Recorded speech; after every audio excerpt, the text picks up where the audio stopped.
दोस्तों भूल भुलैया 3 और सिंघम अगेन का ऑलरेडी क्लैश चल रहा था क्योंकि दोनों मूवी दिवाली पर आने वाली हैं और दोनों ही मूवी बड़ी मूवीज़ हैं।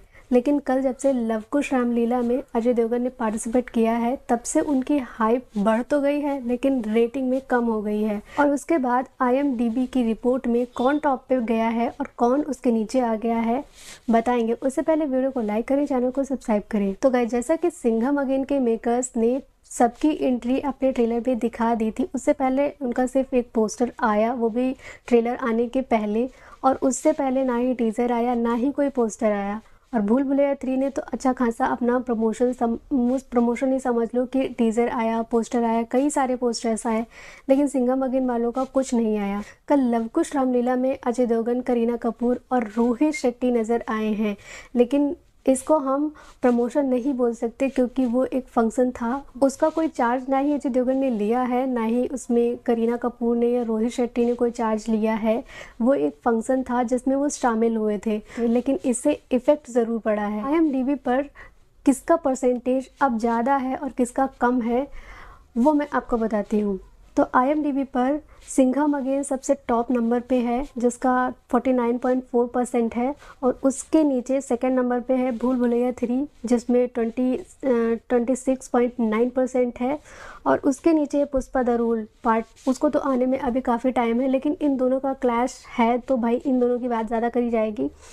अभी इससे पहले की जो रिपोर्ट थी उसमें सिंघम अगेन का कुछ शायद 60 करके प्लस था, और भूल भुलैया 3 जो थी उसका कुछ शायद 14% था, मैं भी शायद समथिंग 14% ही था। अब लेकिन जब से ये रामलीला वाला जो भी ये सीन हुआ है उससे सिंघम अगेन का जो परसेंटेज है वो कम हो गया है, और वहीं पर भूल भुलैया का 14-15 जो भी था अब वो पहुंच के 26 हो गया है। तो कहीं ना कहीं इसका कुछ ना कुछ इफ़ेक्ट पड़ा है। क्यों पड़ा है ये तो पता नहीं। इससे पहले आदिपुरुष वालों ने भी यही लव कुश रामलीला में गए थे तो उनका क्या हुआ भाई, उसका कनेक्शन तो नहीं जोड़ सकते, लेकिन उसमें भी राम और रावण थे और इसमें भी राम और रावण कहीं ना कहीं दिखाई जा रही है। रामलीला के जो सीन्स थे वो दिखाए गए थे ट्रेलर में, और मूवी में भी दिखने को मिलेंगे हम लोग को। तो मतलब लॉजिक इंसान है तो लगा ही सकता है ना, तो ये लॉजिक मुझे समझ में आ रहा है। तो इसका कुछ इफ़ेक्ट ना हो, वैसे मैं इन सब चीज़ों को नहीं मानती, पर ये IMDb पे जो परसेंटेज डाउन हुआ है इसकी कुछ और भी वजह हो सकती है। वैसे मूवी आने में कम टाइम बचा है, अब दोनों की हाइप बराबर है, लेकिन अभी सिंघम अगेन वालों का क्लाइमैक्स बताया जा रहा है कि क्लाइमैक्स उसका जो शूट हुआ है वो ट्रेलर में नहीं दिखाया गया है, और क्लाइमैक्स बहुत ही तगड़ा है। ये चीज़ अभी छुपा के मेकर्स ने रखा है, और अभी मेकर्स ने ट्रेलर के बाद भी कुछ नहीं डाला है और ना ही अभी ट्रेलर से पहले कुछ डाला था।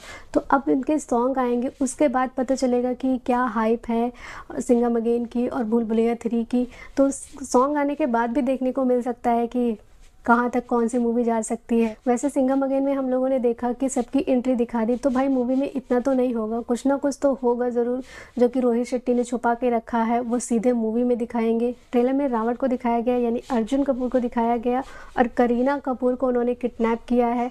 तो ये सारी चीज़ें दिखाई गई थी, लेकिन क्यों किडनैप किया है, किस तरह से सीन होने वाला है, क्या क्लाइमैक्स है, लेकिन बोला जा रहा है कि कई सारे क्लाइमैक्स हैं, तो वो चीज़ तो ट्रेलर में नहीं दिखाया। तो मूवी में कुछ ना कुछ मुझे लगता है नया देखने को मिलेगा, क्योंकि रोहित शेट्टी ने छोटा तो कुछ किया नहीं होगा, इतने दिनों के बाद मूवी ला रहे हैं तो होगा कुछ बड़ा ही। बाकी आपको क्या लगता है कि इन दोनों मूवीज़ में से कौन सी मूवी तगड़ी ओपनिंग लेगी और कितने तक की ओपनिंग ले सकती है? डे 1 का कलेक्शन कितना होगा, बॉक्स ऑफिस का कलेक्शन कितना होगा, कमेंट में ज़रूर बताएं। वीडियो अच्छा लगा हो तो वीडियो को लाइक करें, चैनल को सब्सक्राइब करें।